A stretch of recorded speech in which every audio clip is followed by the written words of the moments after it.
Yes, so hope everyone ready for the class. So yesterday we just introduced Maxwell's equation, right? So we started with the Maxwell's equations because we understood that to understand the waveguide theory, integrated circuits, optical waveguide is essential, and to understand the design principle of optical waveguide, we must know Maxwell's equations, 4 Maxwell's equations, and we have discussed some material parameters like permittivity and permeability also. Okay, so today what we'll do, we'll try to discuss about the wave equation, plane wave solution in a homogeneous material medium and free space, of course. And then probably we will go for inhomogeneous medium. Why inhomogeneous? You can imagine that whenever I am talking about waveguide structure like this, say here like this, if you are considering the waveguide structure, that lithium niobate or glass, you have material having refractive index, lower refractive index, higher refractive index, and that core region. And core region can be also step type refractive index change, or maybe some kind of graded index profile will be there. So such material medium where you will see that the dielectric constant or refractive index is inhomogeneous, some distributions are there. So in that case, to solve Maxwell's equation, you need to understand how you can incorporate those type of inhomogeneity in your Maxwell's equation. Okay. So first of all, before going into the detail, if we just try to find out,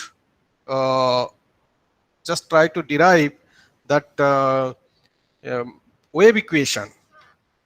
Okay, derive the wave equation for free space. So for if it is a free space,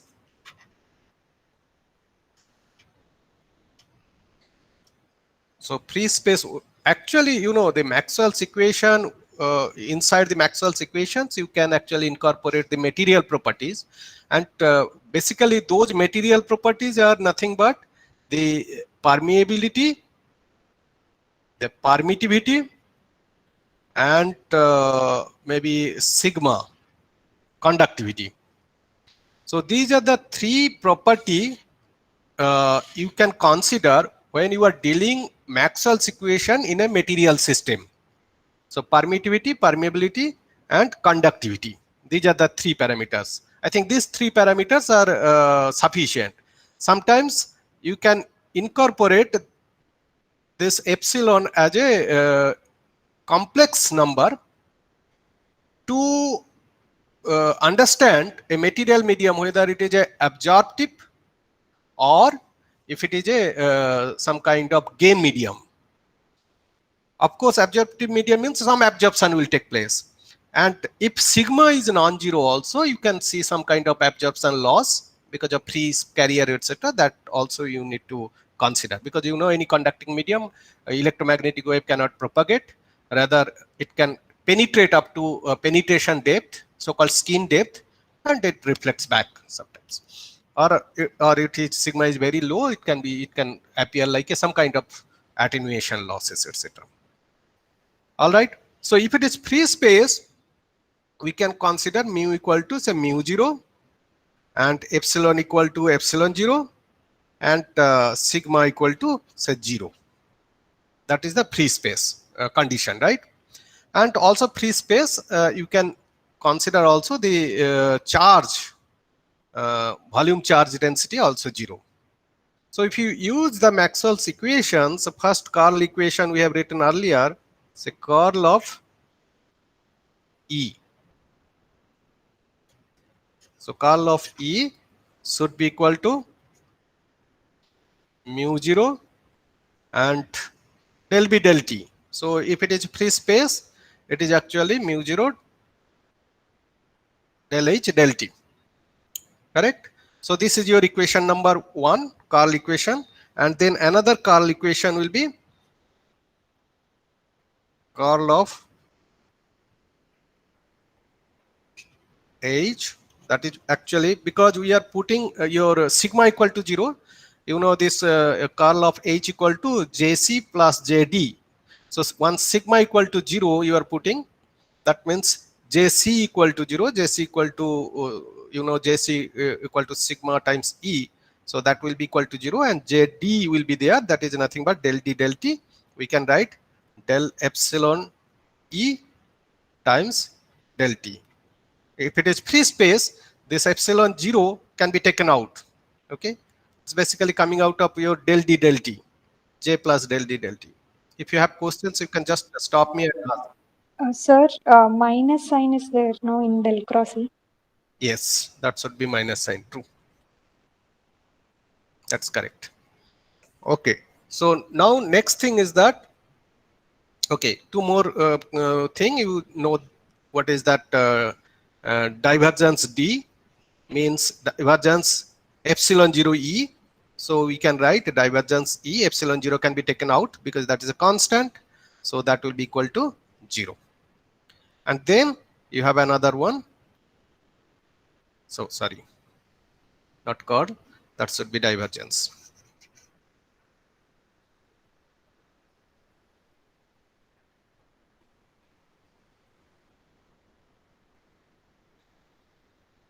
So divergence H, that should be equal to 0. That is the free space. So if it is material medium, so 1 to 1, if you just homogeneous medium, if you just consider homogeneous medium, but you can consider sigma equal to 0. Homogeneous dielectric medium, perfect dielectric, if you are just considering dielectric medium. So in that case, yeah. So dielectric medium, where actually you will have mu 0. So dielectric medium, mu 0 will be there, and epsilon 0, epsilon r, that is not epsilon 0, and then sigma obviously equal to 0, and charge free region rho v equal to 0 you can consider also. So these are the material parameter. So in that case, this 1 to 1 you can write curl of E equal to minus mu times mu 0, of course you can write because it's a non-magnetic material, right? And since it is homogeneous, so this mu 0 and non-magnetic mu 0 you can write, and curl of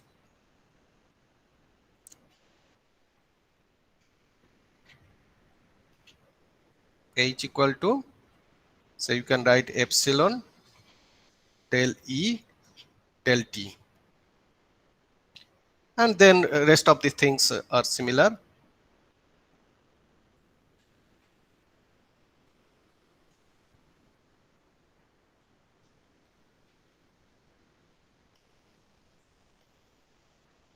So this is the case. Suppose I have taken, instead of del D del T, we have written, so for example, D equal to say epsilon E. So if I ask you a quick question, okay, is it possible instead of divergence D equal to 0, can I write divergence E equal to 0 all the time? Anyone can answer? In which circumstances we cannot write if divergence D equal to 0 for charge free region always? If it is rho v equal to 0, always we can write. But when we from here we are easily we write easily divergence equal to 0, just epsilon if you are taking outside. When you cannot take epsilon outside? Anyone can answer? I see Yaswant. Yaswant, can you tell me? In a like if there is absorption or a conductive material, like sigma is non-zero. Nothing to deal with a sigma here, na? If like in case of the polarization medium, like if it is a polarizing medium, then we can't take out the epsilon. Polarizing medium. Always there will be polarization in homogeneous medium. Also there will be polarizing, right? Sir, Polarization will be there. when E is a tensor, epsilon is a tensor. In that case, it will be difficult to. When epsilon Is the tensor. tensor, correct. If it is a actually what you call that, that is not actually inhomogeneous. If it is kind of anisotropic material, that is some way you are talking. I think Yaswant is saying that polarization, etc. So Yes. sometimes depending on the polarization, which if electric field is in a certain direction, it sees some kind of dielectric constant. If it is oscillating in another direction, it can see different type of dielectric constant. So that is a tensor medium. That may be homogeneous, but may not. It is not isotropic. So whatever I am considering here, homogeneous and isotropic. I think they are two different things. You know that. Isotropic basically direction dependent property, material property, and homogeneous means position dependent, different position. If the situation is not being changed, that is actually homogeneous. And isotropic means whenever your electric field, if it is any direction oscillating, it should not change any property. So in that case, I can write, I can take epsilon outside. So divergence D equal to 0 means I can write simply divergence equal to 0. And another situation also, okay, another situation means it can be isotropic, but inhomogeneous.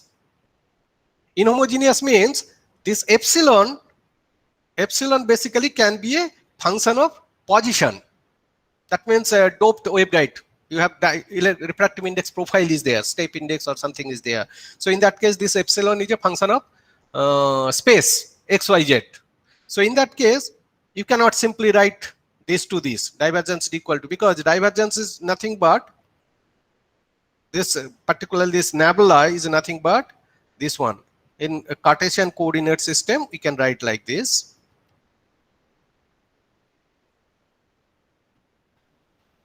So you need vector plus del del z. And most of the time, and you know that this nebula actually you can represent in Cartesian coordinate system as well as your spherical coordinate system and cylindrical coordinate system, depending on the situation, depending on the problem. Normally electrostatics, people use that nebula different coordinate system according to the convenience. So they use for solutions for any problem. But in this case, in our integrated optics purpose, normally we are okay if we just stick with the just Cartesian coordinate system. Normally, if you are solving fiber, then you need to go for fiber. Core is there. It is a cylindrical symmetric. So in that case, you need to solve the Maxwell's equation in cylindrical coordinate system. But in our case, I think we will try as much as possible to stay in Cartesian coordinate system, and normally it works for our all waveguide system. Okay. So if this is the case, because it is a, you see, it is a del del x, del del y, del del z is there. So that's why it is not possible if epsilon is a function of x and x, y, z. You cannot just take out outside the del function. Okay. So that is inhomogeneous case you cannot consider. So this is a free space and this is a homogeneous isotropic medium. Now, you see, if you just look carefully from the Maxwell's equation, so this is actually coupled electric field and magnetic field coupled.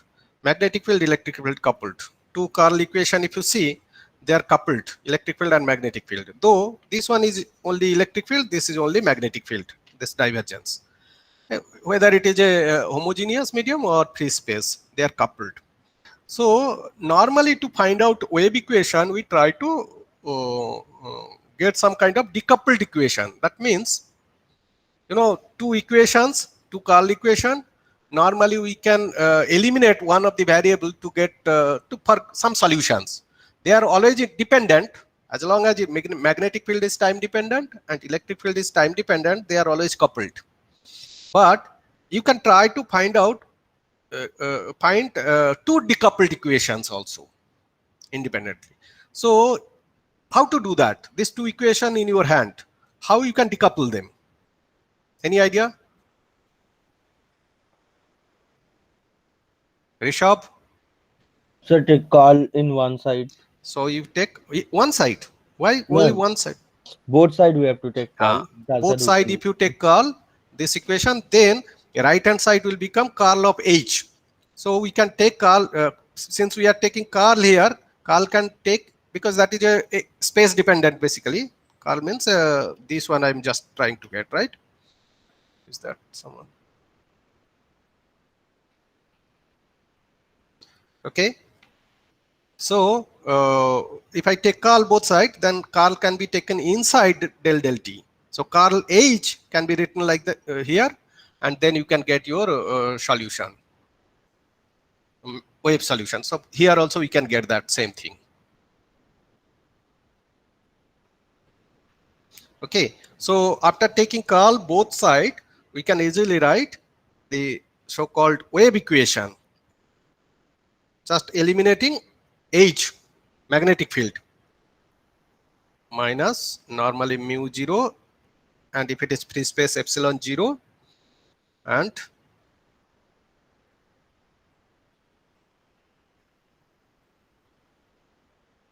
okay, and if you eliminate your so-called electric field, you get this one.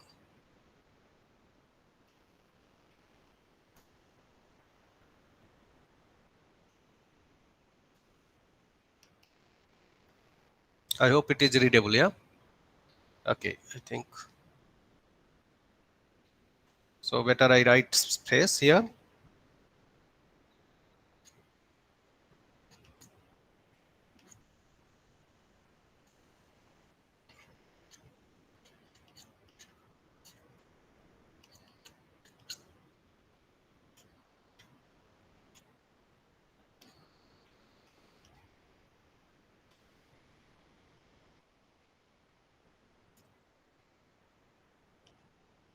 Okay, so this is your free space equation, and normally this one is nothing but, so nabla dot, this is a vector, you know, that is actually nothing but we can write del x2 plus del y2 plus del in Cartesian coordinate system. We can write this one. Okay, and this is basically mu 0 epsilon 0, and you know that we can write this 1 by mu 0 epsilon 0 equal to some constant we write, and that is actually, you know, that is actually velocity of light, and 3 into 10 to the power 8 meter per second. So velocity of electromagnetic wave in free space basically. So this is basically known as wave equation in free space. Wave equation in free space. So it is not ordinary wave equation, it is electromagnetic wave equation in free space. And if it is homogeneous isotropic medium,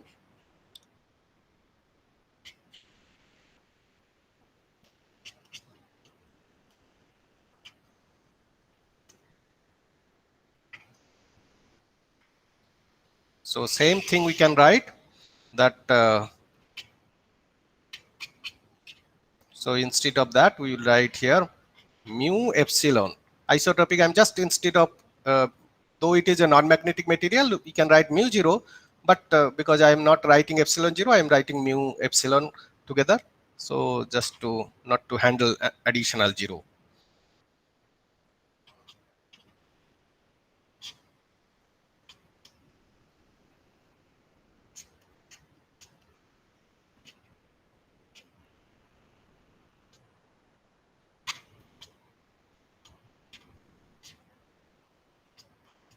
Okay, so in this case, instead of c equal to this one, we define v equal to 1 by square root mu epsilon. So that is nothing but 1 by mu r epsilon r and c. Sorry. So this one I can write as a c. Okay, c mu r, and mu r, if it is non-magnetic material, it is 1, and epsilon r, square root epsilon r, normally we write as c by refractive index of the medium. Okay, so always we know that since epsilon r is greater than 1, normally any dielectric material medium, so n is always greater than 1. That's why always v will be less than c. C is the maximum. That is what we know, velocity of light. That is actually velocity of electromagnetic wave, I would say. Why we are talking about velocity of electromagnetic wave? Because this is actually either this one or this one. You consider the solution you get for electric field as well as for magnetic field, it is like a traveling wave. So it is a traveling wave solution, and that's traveling wave solution is, that means some, it's a when it is traveling wave means wave is there, and that traveling speed we define as a c, velocity here and here v. And you know that solutions of this kind, I think there are this is anyway traveling wave solutions you will be getting. One easiest, that's the simplest form of solution. Simplest form of solutions we can write as like this: electric field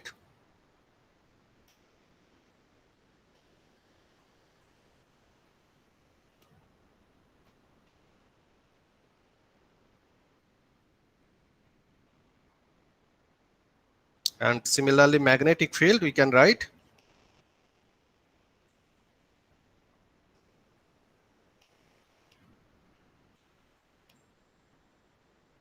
okay. So these two equations, this electric field, you see del square, that is actually that means that some variation in space it will actually capture, and time dependent part is there. So if we consider sometimes this electric field or electromagnetic field, you know, they are coming from Faraday law and Ampere circuital law, etc., where actually you can say that if electric field is some kind of oscillating as a function of time, so if it can be sinusoidal. So oscillating, it's like antenna or whatever you consider. If it is sinusoidally oscillating, then you can see some radiating wave. So you can say that electric field is oscillating sinusoidally at a particular frequency, monochromatic. Okay, only one frequency. So in that case, the sinusoidal factor we can just express like this: e to the power j omega t. So magnetic field can be just only one frequency and oscillating sinusoidally. That is a simplest form. Electromagnetic wave need not be only sinusoidal. It can be superposition of many frequencies. So pulse like situation you can imagine, right? So here just simplest form. Anything, any shape you can actually decompose into Fourier components. So you can get different frequencies. Just we are considering only one frequency here. And electric field actually can be a position dependent. Depending on the surrounding region, you can consider that space dependencies. So it can be x, y, z dependent is there. A stands for space. So space dependence part and time dependent part, you can actually solve it by separation of variable method. Okay. So one part we can consider assign as a space dependent part, and another part clearly sign functions. That means any point you can define your electric field. That electric field will just particular value you will be getting, that is amplitude, and with that amplitude it will be oscillating with omega t function, with a frequency omega as a function of time. Okay. Similarly, magnetic field can be defined like that. So there is a clear space dependent and time dependent part we can just write down here. So whether it is homogeneous and free space, they are almost similar. Only difference is that in homogeneous isotropic medium the velocity will be different, and free space velocity is c. That's the difference. Okay. So now if we just try to capture this thing, normally you know any differential equation to solve we have to assume some solution. So this is, suppose you are assuming the solution, simplest solution. You can have complicated solutions, and you can try also whether that is also valid for the Maxwell's equation or not. Assuming this simple, assuming this solution, these specific solutions.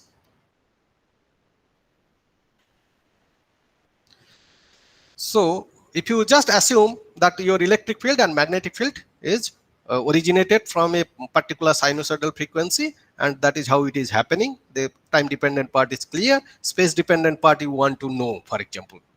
Okay, you want to derive that. So what would be the procedure? You just try to substitute this here. These two equation you just substitute in your this two. Maybe we can write this one. This equation is say 2a, and this is actually 2b. 1a, 1b, 1c, 1d we have written earlier. So this is 2a, you just define here. This is 2b. Okay, and this is, maybe you can consider equation 3. So you see, normally we don't need to handle both the electric field and magnetic field together.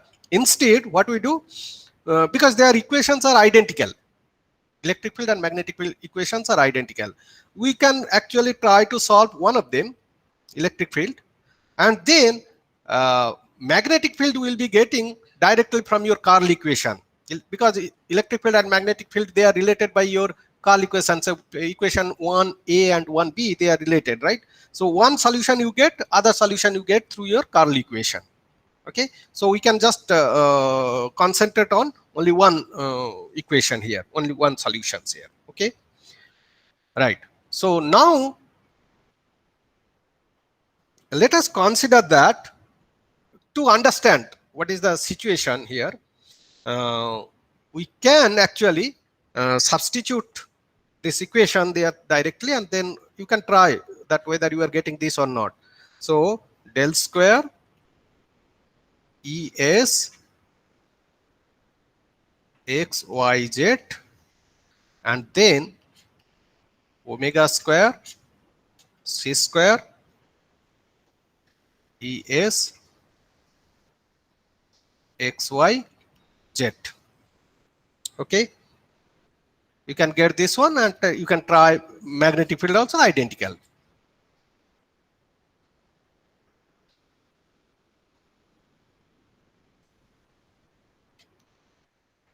Are you okay with this equation? Yes, sir.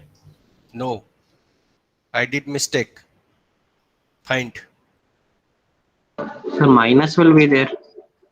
Check yourself. Will this be minus? You derive and tell me whether it is minus or plus.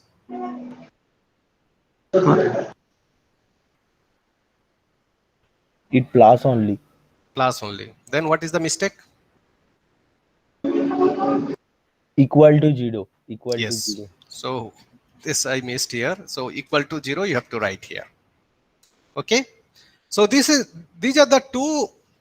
Again, we are just consider that solutions, time dependent and space dependent solutions, they can be solved by the method known as separation of variables, and we assumed a solution where we consider the time dependent part only just harmonic, like a sinusoidal.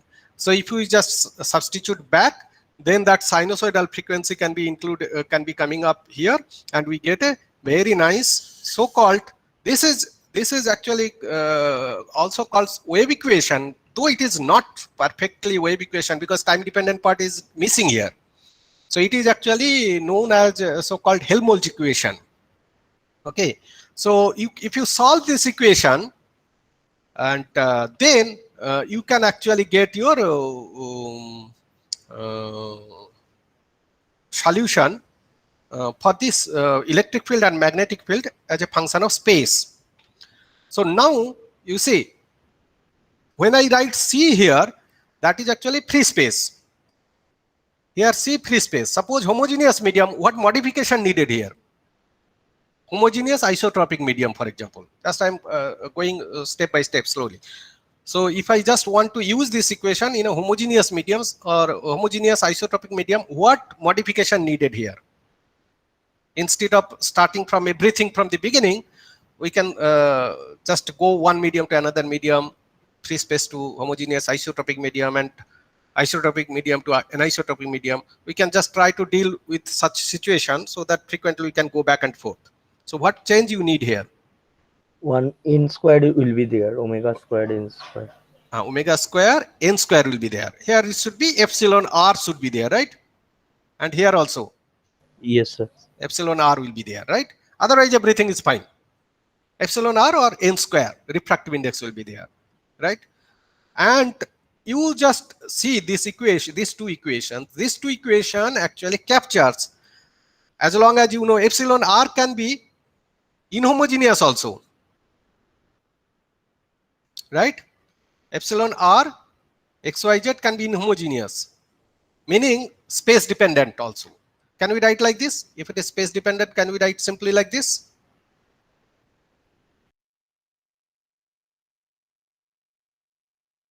Yes, sir.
So can you hear me?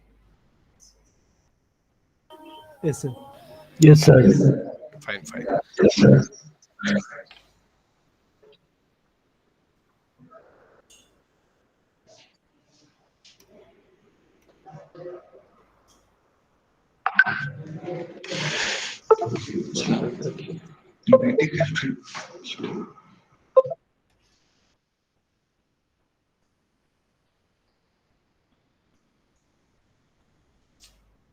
That was not saved, yeah?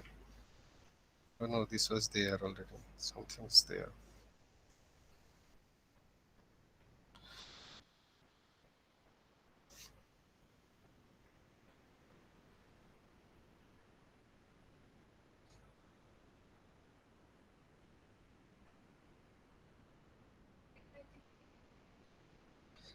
Huh? Wi-Fi is there. No, it's Wi-Fi is there, but very weak.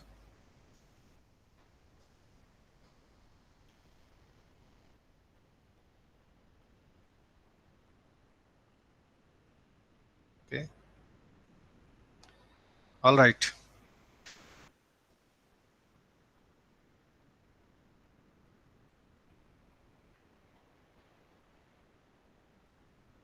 That I can see here. So we are discussing, right? I think we have just 10 minutes time. Hopefully it's okay. So we are discussing that if it is a homogeneous medium, we can just simply consider epsilon r, and the question was that whether if this epsilon r is space dependent in homogeneous, right? Can we just use this way, in this way? Can anyone confirm? I think no, sir. Yes, it would not be. It is only if it is homogeneous and free space, then you can write in homogeneous case, because that will originate from the divergence D equal to 0 will not be divergence, will not be the same for divergence E equal to 0, because whenever you are taking curl in both sides, that time complication will come. We'll come to that fact later. Okay, right now you should be okay that if it is homogeneous medium, just epsilon r you just add, entire region will be, it is like a constant in all space, so should be okay. Right now let us assume that your ES, this is just assumption, it normally ES can be XYZ, and you can just consider this a vector, right? You can assume that this ES is only one dimensional, Z dependent. What does it mean? So it is meaning simple, right? It is the electric field only can vary in one direction. In XY plane, it is constant. So only if you just change your coordinate Z, then you can see the variation. So that type of situation you can think of. You can just consider that infinitely extended plane. Okay, metallic plane is there, and some charge distribution is there, uniform charge distribution. Then electric field just neighboring to the infinitely extended plane, conducting plane, that will be actually same everywhere XY. So that type of situation you can actually artificially you can create. Okay, now it is a vector. It is Z dependent. Now it is a vector, and we can say that electric field is oscillating only in one direction. Okay, it can be oscillating in X direction, it can be oscillating in Z direction, it can be oscillating in Y direction. I want to make it simple. So for that purpose, what we should consider? It should be X direction, or it should be Z direction, or it should be any other direction, for simplification purpose. Suppose electric field can be can have some component along X direction, some component can have along Y direction, can have some component along Z direction. But for simplification, I can consider that electric field is oscillating one of the coordinate axis. Okay, let us consider that one, that ESZ, that is actually something like this. And we consider that it is x dependent, x direction oscillating, and we are just writing like this. So electric field, I can just simplify that this electric field is only z dependent, variation is there, and it is only oscillating along x direction. It need not be. But to just understand Maxwell's equation, what would be the solution, etc., to capture some kind of visualization thing, we just use this simple concept, simple assumptions. Okay. So now situation is that I can also consider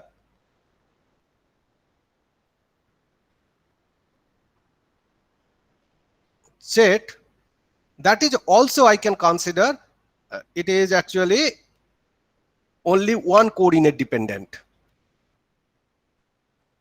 Right? Now, if you consider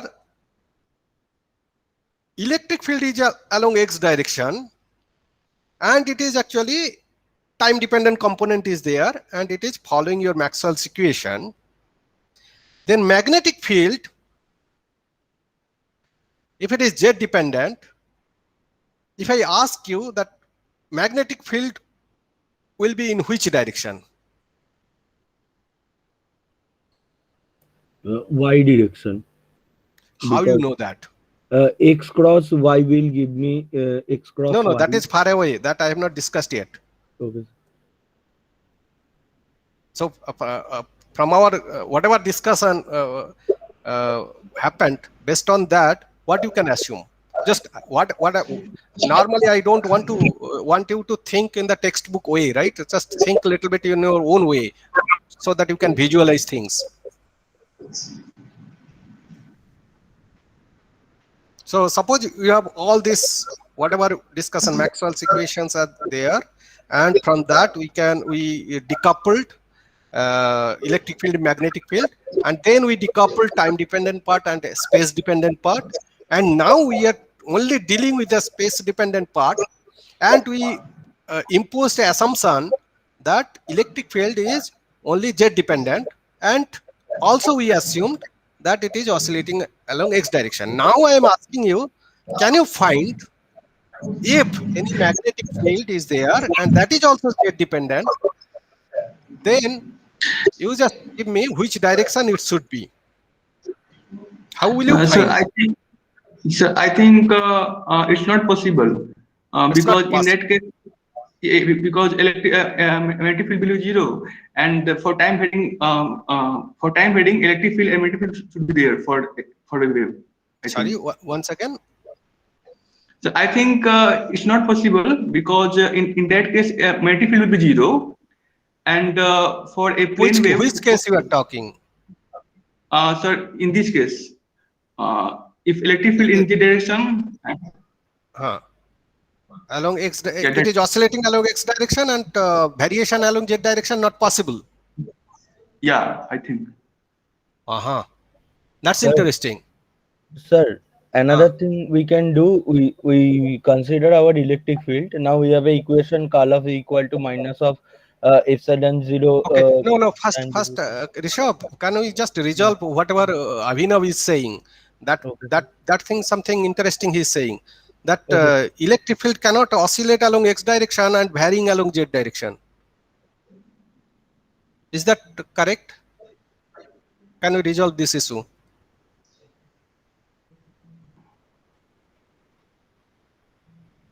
Is that correct? Anyone can support or strongly say that no, that is possible? It is possible, sir. So why not? Abhinav, I don't understand why you are saying. Do you have any argument?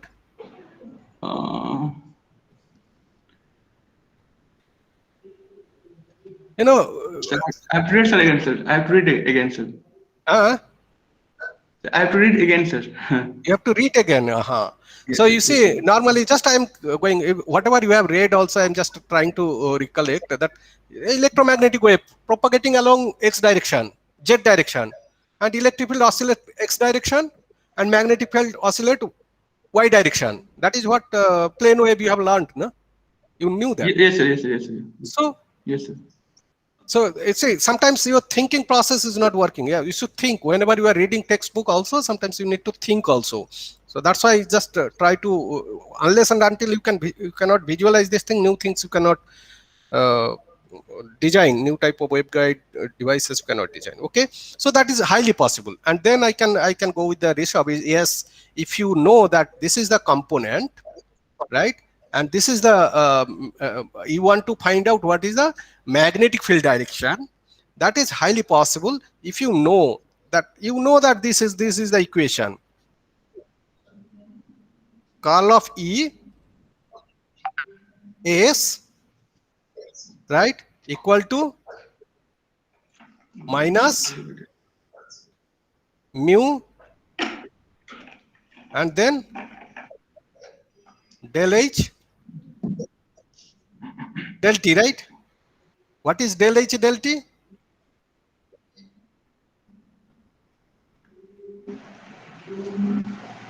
If I write del H del T, can we write like this? J omega H is. So here also ES space dependent, J omega T I can write, and this H also I can write HS e to the power J omega T, right?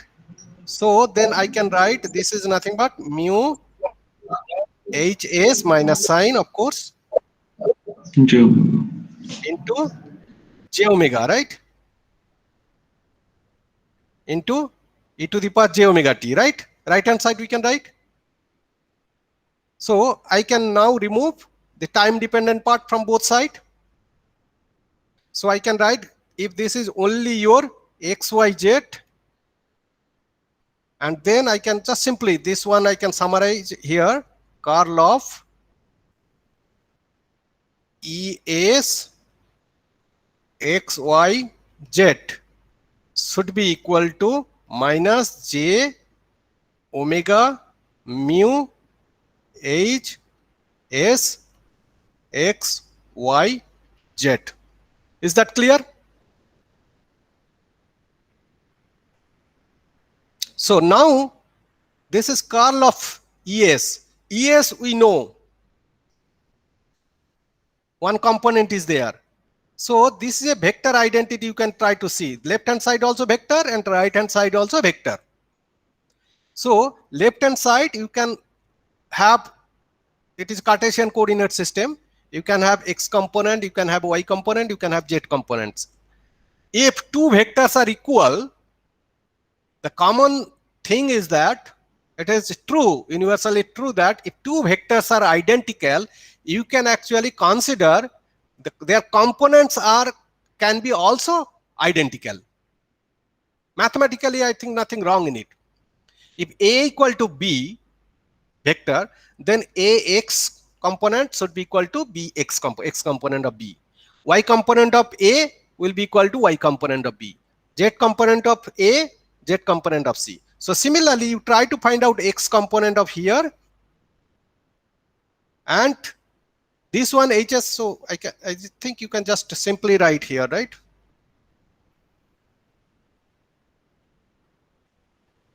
Okay. So you have already curl of ES XYZ equal to minus J times omega HS XYZ. Now this ES, you have three components, right? You will have EXS,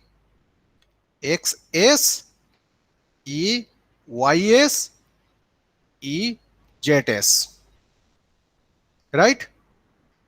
Three components will be there, and I have said that this Y component is 0 and Z component is 0. Z component is 0, right? Only this component is there. It's a vector, only this component is there means I have considered just AX like this. XS, space dependent. Of course, whenever I am considering only one direction polarization, that means field is oscillating along X direction, still it can be a function of XYZ. It is just oscillating along X direction, but it can be a function of XYZ, right? So I don't need to bother that at this point of time. It can be only Z as a function of Z, that is fine. But only thing is that I have only X dependencies there. So now I can curl of this one means we know curl of A, if you just write, then you can write, that is normally, what is that? We write something like this, right? Say, sorry, AX, AY, AZ, and del del X, that is the curl vector, and del del Y, del del Z, and then AX, AY, AZ, right? So that is curl of A can be written like this. So I can write X component will be, these are components, right? X component will be times del AZ by del X minus del Z del AY by del Z. So this is your X component. And then you can also find AY component. Is that correct? Yes, you have class. No, dou by dou y. Yeah, correct. And there is a mu missing in the first equation. Yes. So thank you. So here mu missing, that's true. So from here, what I wanted to tell you that I can find if all the components are known of the electric field, then I can find corresponding component of the magnet, because right hand side is this one where we can write HS we can decompose into AX XS plus AY HYZ plus AZ SAS, I think this is just YS and ZS. So this right hand side you have three components, right? And multiplied by minus j omega mu. So left hand side I will have X component, Y component, Z component. Right hand side also I have X component, Y component, Z component. So X component to X component if you match, then you can find what is the X component of the magnetic field with their electric field condition relationship. So once you know electric field things, then you can find that which direction, which components of the magnetic field are non-zero, or which direction you can find. If both the components are there, then you can say that both are actually in the same direction. Okay, so this is the way we can find out. So space dependent and X dependent and their field direction we can find out, right? So from here I will just continue, maybe next class I stop here today. So it's 1 o'clock, I think. You have any question till now? Or you are feeling that these are too much introductory things we can skip? If you all know all this, then I don't want to continue much in this direction, because these are the basic thing. It is very much needed. Do we continue like that, or I should directly move into waveguide theory? I need few classes. It's Anyone? okay, sir, if we go like this way, because we studied it very long ago, so it will. Okay, makes sense. Okay, fine. I also think so, because most of the time when I start, I normally used to start like this. Then only students used to get more comfortable. So I'll continue few lectures. I will be just this basic things I will be covering, and then I will be moving maybe into the waveguide. I will not go much details, but whatever needed for optical waveguide theory, I will be just discussing. Good.